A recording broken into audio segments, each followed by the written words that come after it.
Photographers చనిపోతున్నారు and ఇది అందరికీ తెలియాలి. ఇది ఇయర్స్ నుంచి జరుగుతున్న రియాలిటీ నేను నా చిన్నప్పటి నుంచి చూస్తున్నాను.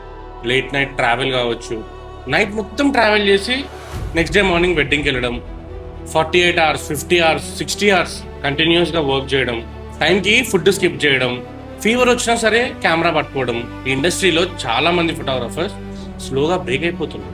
కొంతమంది యాక్సిడెంట్స్ వల్ల, కొంతమంది ప్రెషర్స్ వల్ల, ఇంకొంతమంది సైలెంట్గా మూవ్ ఆన్ అయిపోతున్నారు. రియాలిటీ చెప్పాలంటే behind every beautiful frame there is an exhausted photographer. అందుకే ఈ వీడియో 2 sides మాట్లాడదాము అని అనుకుంటున్నాను. ఒకటి ఫోటోగ్రాఫర్స్ కోసం, ఇంకొకటి క్లయింట్స్ కోసం. ఫస్ట్ ఫోటోగ్రాఫర్స్కి, మీ ప్యాషన్ కోసం లైఫ్ని రిస్క్లో పెట్టకండి, సాక్రిఫైస్ చేయకండి. దేనికైనా ఒక లిమిట్ ఉంటుంది, బౌండరీస్ ఉంటాయి. మీ బాడీ ఏం మెషిన్ కాదు, దానికి రెస్ట్ అవసరం. క్రియేటివ్ ఉండాలంటే బాడీకి రెస్ట్ 100% అవసరం. అవుట్డోర్ షూట్స్ ఉంటే ట్రావెల్ ముందే ప్లాన్ చేసుకోండి, హోటల్స్ బుక్ చేసుకోండి, టైంతో ప్రాపర్గా కోఆర్డినేట్ చేసుకోండి, ముందు రోజు వెళ్ళి అక్కడ రీచ్ అయ్యేలాగా. ఇప్పుడు క్లయింట్స్ పొజిషన్కి వస్తే, మీ వెడ్డింగ్ ఇంపార్టెంట్ 100%, మీ మెమరీస్ కూడా ఇంపార్టెంట్ 100%. కానీ ఆ మెమరీస్ని క్రియేట్ చేస్తున్న పర్సన్కి కూడా ఒక లైఫ్ ఉంటుంది, ఒక ఫ్యామిలీ ఉంటుంది. ఈ ఇండస్ట్రీలో ఒక major issue timing.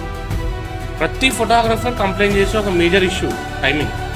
3 hours 4 hours 5 hours కూడా వెయిట్ చేస్తున్నారు. దాని బిహైండ్ ద సీన్ మీకు తెలీదు. వాళ్ళు ఒక 3 hours ట్రావెల్ చేయాలి అంటే ఒక 2 hours ముందు లేచి వాళ్ళ ప్రిపరేషన్ చేసుకొని మళ్ళీ ట్రావెల్ చేసి అక్కడికి వచ్చిన తర్వాత అన్ని అవర్స్ వెయిట్ చేసి ఎగ్జాస్ట్ అయిన తర్వాత మళ్ళీ అదే క్రియేటివ్ స్పిరిట్తో వర్క్ చేసి దెన్ బ్యాక్ 3 hours హైదరాబాద్కి డ్రైవ్ చేసుకుంటూ రావాలి అంటే వాళ్ళు ఎంత ఫేస్ చేయాలో, ఎంత ప్రెషర్ ఫేస్ చేయాలో మీకు తెలుసు.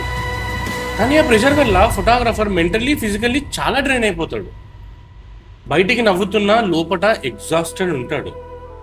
నా ఒక చిన్న రిక్వెస్ట్ ఏంటంటే, అవుట్పుట్ కోసమే కాదు, ఈ ప్రాజెక్ట్కి వర్క్ చేసే టీమ్ని సేఫ్గా చూసుకోవడం కూడా మీ రెస్పాన్సిబిలిటీ. వాళ్ళ ట్రావెల్ కావచ్చు, వాళ్ళ అకామిడేషన్ కావచ్చు. Thank you.